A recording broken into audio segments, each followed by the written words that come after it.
Hello everyone, welcome to Stoic Wisdom today.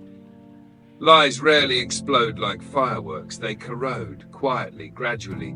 They slip into conversations, into relationships, into trust, and eat away at them from the inside. You don't see it at first, you just start feeling confused, unsure, drained. The danger isn't only the lie itself, it's what the lie steals from you, your clarity, your peace, your power. And worst of all, if you can't recognize deception, you start doubting the one person you must trust most, yourself. But today, that changes. Because in this video, we're breaking down 7 powerful signs someone is lying to you, with help from timeless Stoic philosophy and proven psychological insights. These aren't vague guesses. These are precise patterns, subtle but deadly. If you pay attention, you'll see the truth break through the fog. Let's begin with the first sign. And trust me, once you see it, you can't unsee it. Sign 1. They get uncomfortable when you remember details. Truth has no fear of memory, but lies panic when memory walks into the room. If you start recalling exact words, places, or timelines, a liar's discomfort becomes visible. They might fidget, their tone shifts, they say you're too specific or overthinking it. But specificity isn't the issue, precision is the threat. Because liars don't expect you to notice the details. They assume you'll forget. When you don't, you become dangerous to their false reality. Psychologists call this cognitive dissonance, when someone's own words come back to haunt their lie. And this is where Stoicism shines. Seneca once said, "No man is more unhappy than he who never faces adversity, for he is not permitted to prove himself." Remembering clearly, calmly, is your moment of truth.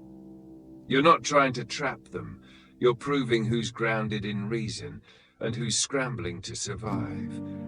So next time someone gets uneasy because you remember too well, pause. You're not being annoying, you're revealing their mask. Sign 2. They rush to end the conversation. Time is a truth detector, and that's exactly why liars fear it. The longer a conversation goes, the more chances their false story starts cracking, so they'll try to cut it short. They bring fake urgency, forced confidence, or even defensive anger. They'll say things like, "I already told you everything. Let's not do this now. You're making this a big deal." But if it's the truth, why run? Why escape the discussion if there's nothing to hide? This behavior is called avoidance. When people deflect, not because you're wrong, but because they feel exposed. Stoicism tells us what can't survive questioning isn't worth trusting. Marcus Aurelius put it best. "If anyone can refute me, show me I am mistaken, I will gladly change." That's the mindset of an honest person. They don't fear questions, they welcome them. So when someone shuts down the dialogue quickly, don't chase them, just observe, because real truth doesn't need an exit strategy. Sign 3. Their empathy feels overacted. Real empathy is quiet.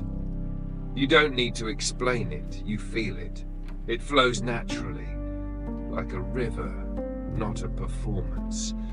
But when someone lies and feels guilty, or worse, wants to appear innocent, they often fake empathy.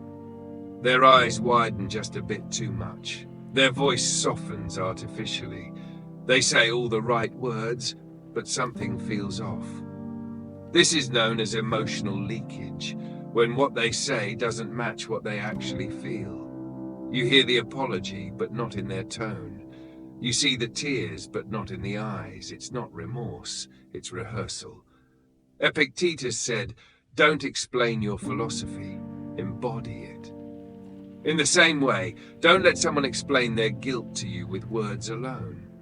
feel their presence, observe their energy. Ask yourself, is this authentic? Or is it too polished, too perfect? Because true remorse doesn't beg to be believed, it just is, quiet, vulnerable, and real. So if someone's guilt feels like a performance, trust your instincts. They might not regret lying, they might just regret getting caught. Sign 4. They mirror you too perfectly. A connection is beautiful. But when someone mirrors your emotions too closely, too fast, be careful. It may not be connection, it may be control. Some liars use emotional mirroring, a calculated tactic where they match your tone, values, and frustrations almost perfectly. It feels like they get you, but really they're studying you, adapting in real time to gain your trust. This behavior is often used by narcissists and skilled manipulators. They reflect back the image you want, but their own truth is hidden. It's too smooth, too instant, like a mirror with a slight delay. Stoics valued character over charm. Plenth wrote, "The proof of a man is in what he does when the crowd has moved on." So next time your energy changes, watch theirs. Do they shift too? Do they imitate your mood to stay in your favor? If so, they're not connecting. They're performing. And if someone has to imitate your truth to get close to you, they're likely hiding their own. Sign 5. They make vague promises about the future. Liars don't live in the present. They hide in the fog of tomorrow. Instead of showing action now, they distract with vague future talk. Trust me, it'll all make sense soon. I've got a plan. But that plan never arrives. This is called temporal deflection. They keep you waiting on promises instead of noticing their lack of action now. Stoicism urges presence. Marcus Aurelius reminded us, you could leave life right now. Let that determine what you do, say, and think. Honest people live and act in the moment. They say, here's what I'm doing today. Liars instead paint castles in the clouds, all future, no foundation. So if someone avoids clarity and replaces it with dreamy promises, don't wait. Examine what's missing now. Because the longer you chase illusion, the further you drift from reality. Sign 6. They laugh when things get serious. When truth gets close, some people panic. But instead of getting angry, they get funny. They laugh, they smirk, they joke that you're paranoid or taking things too seriously. But that laughter, it's not joy, it's fear in disguise. This is called defensive humor, a subconscious reaction to anxiety. Their body is in fight or flight mode, and humor becomes the escape hatch. Stoicism doesn't reject laughter, but it warns against false ease. Epictetus said, "Be silent as to services you have rendered, but speak of favors you have received."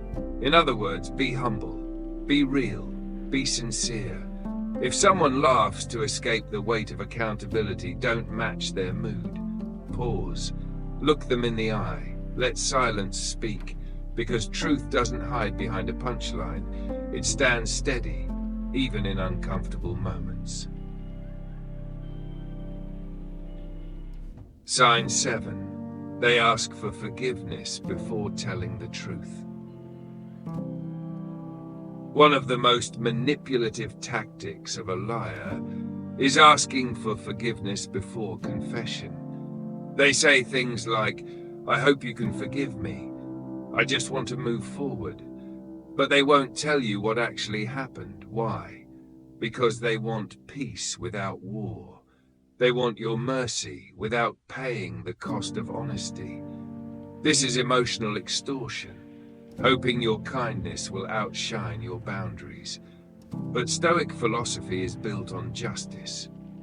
Seneca wrote, "He who is not a slave to his conscience is free." Liars are still shackled to the truth, and they want you to carry the burden for them. If someone won't tell you what they did, but still asks for your forgiveness, don't hand it over. Truth comes first. Let them earn your mercy, not manipulate it. Conclusion. Lies don't always scream. Most of the time they whisper. They steal little by little your trust, your time, your clarity. But now you see them. You see how fake empathy feels hollow. You hear the nervous laughter. You recognize vague promises, rehearsed apologies, and emotional mimicry. You're not guessing anymore. You're observing. Calm, sharp, stoic. As Marcus Aurelius said, if it is not right, do not do it. If it is not true, do not say it. If it is not honest, do not trust it. So stop tolerating half-truths. Stop giving your grace to deception. If someone is hiding behind charm and confusion, step back. Hold your power.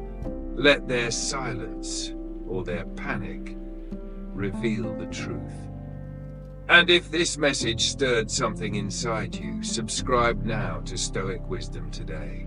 Because every week we bring you lessons to sharpen your mind, strengthen your character, and help you walk the disciplined, powerful path of a modern Stoic. Truth is your sword. Now go and live like it. Until next time, stay alert, stay calm, and stay stoic.